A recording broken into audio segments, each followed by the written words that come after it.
Happy Holi to all of you. इस समय पर मैं हूँ बाबा दीनदयाल मंदिर पर और यहाँ पर लगा हुआ है भव्य मेला।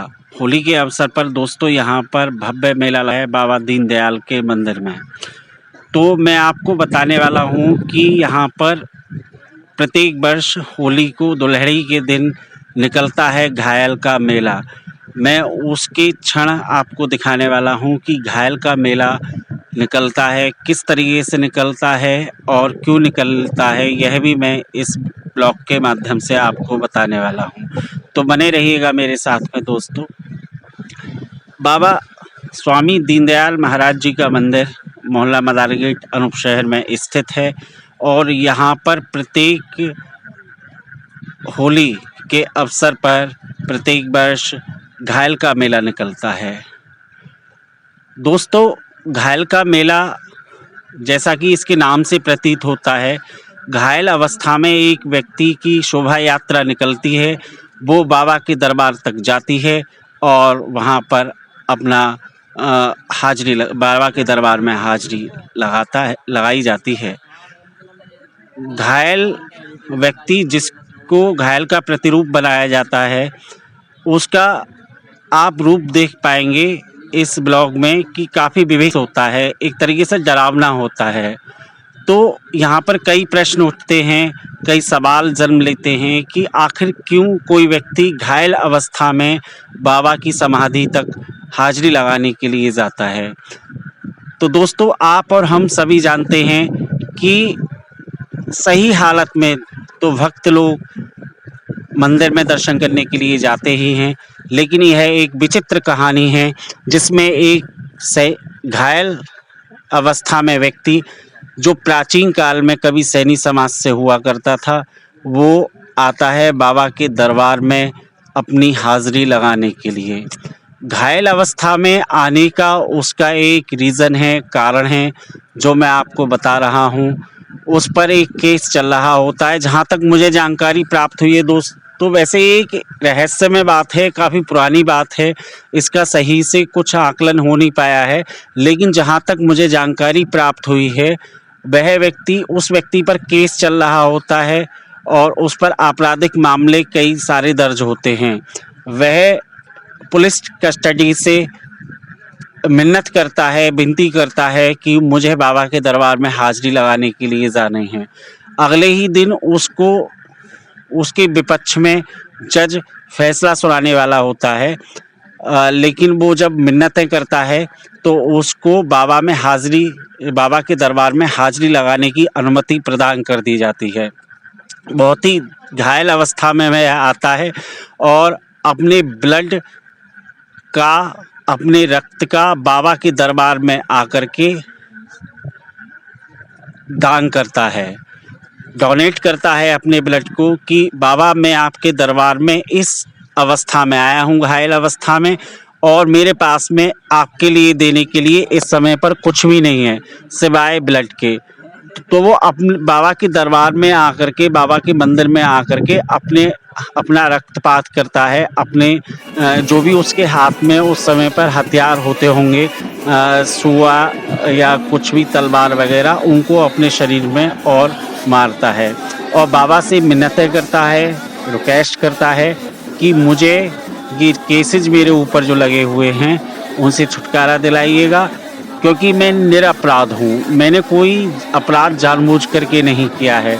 और दोस्तों बाबा की असीम कृपा उस पर होती है कि जज को जब इस बात का पता चलता है तो वो उसको सभी केसों से बरी कर देता है। तो यहाँ पर दोस्तों एक बात यह दृष्टिगोचर होती है कि हम साइंस को सर्वोपरि मानते हैं। कहा जाता है कि साइंस अपने आप में चमत्कार साइंस के होते हैं, सब हमारे चारों ओर साइंस विद्यमान है, लेकिन भक्ति भाव के जो व्यक्ति होते हैं उनका मानना यह है कि जहाँ पे साइंस के चमत्कार खत्म होते हैं वहीं पर आध्यात्म के चमत्कार शुरू हो जाते हैं। इस अलौकिक जगत को, इस संसार को कोई तो शक्ति है जो चला रही है, और वह शक्ति अपने आप में अदृश्य है, अगणित है। तो यहाँ पर हम बात कर रहे हैं उस अदृश्य शक्ति की। इस शक्ति का ही ये प्रताप कहेंगे आप इसको, कि एक व्यक्ति जिसको का मेकअप किया जाता है घायल के रूप में आज के समय पर भी, और काफ़ी कुछ तो मेकअप होता है, लेकिन सभी मेकअप नहीं होता है। उसके हाथों में, बाहों में तलवारें और आपका सुए लगाए जाते हैं। काफ़ी रक्तपात भी उसमें हो रहा होता है। तो यह कैसे संभव हो सकता है कि एक व्यक्ति शोभा यात्रा के दौरान ही आप देख पा रहे होंगे कि व्यक्ति के जगह जगह पर सुए लगाए जाते हैं खाल को उठा करके, लेकिन वहाँ से रक्त प्रवाह होता है।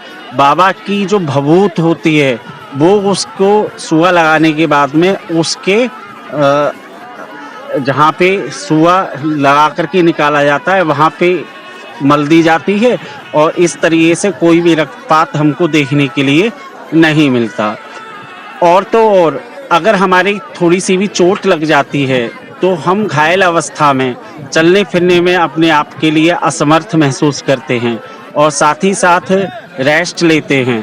लेकिन जिस व्यक्ति को घायल के प्रतिरूप के रूप में मेकअप किया जाता है, जिसकी झांकी निकाली जाती है, वह व्यक्ति मैं अपनी आंखों से खुद दोस्तों देख चुका हूँ कि अगले ही 15-20 मिनट बाद बाबा के मंदिर में अपना मेकअप उतार करके आता है, माथा टेकता है, बाबा का धागा लेता है और बिल्कुल सही अवस्था में हंसता हुआ वहाँ से चला जाता है। तो ये कैसे संभव हो सकता है? जब हमारे शरीर में थोड़ा सा कांटा भी पैर में हमारे लगता है तो वो भी काफ़ी दर्द करता है, और उस व्यक्ति के तो जो घायल का रूप धारण करता है उसके तो कई चाकू वगैरह, या कहे आप जो चाकू मत ना मानिएगा, चलिए मान लीजिएगा कि वो मेकअप होगा, लेकिन सुए तो वो जो जगह जगह पर हर समय लगाए जाते हैं। तो यह है बाबा की शक्ति, अलौकिक शक्ति और बाबा का चमत्कार,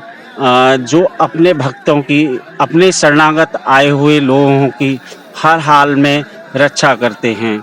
आप देख पा रहे होंगे इस ब्लॉग के माध्यम से कि बाबा की भभूत लगी हुई है और उसका ध्यान कंसंट्रेट करने के लिए साथ में उसकी वाइफ को पर्दा करके बिठाला जाता है।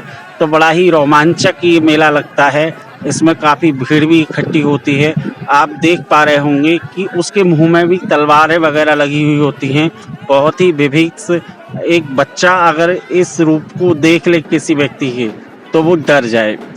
तो यहाँ पर मेरा आपको इस ब्लॉग के माध्यम से ये सारी बातें जो मैं बता रहा हूँ उसमें बस केवल यही मैसेज देना है कि साइंस हम मान सकते हैं कि सर्वोपरि है, लेकिन साइंस जहाँ पर ख़त्म होती है वहीं पे हमारे आध्यात्म की शक्ति शुरू हो जाती है। वह मैं बात कर रहा हूँ उस अलौकिक शक्ति की, उस आध्यात्मिक शक्ति की जो हम सब लोगों का इस नश्वर जगत का संचार किए हुए है। और यह संचार की तो शक्ति है ऐसी जो यह संचार किए हुए है, कोई तो हमको है जो एक सूत्र में बांधे हुए है। तो दोस्तों मेरा यह ब्लॉग आपको कैसा लगा बताइएगा।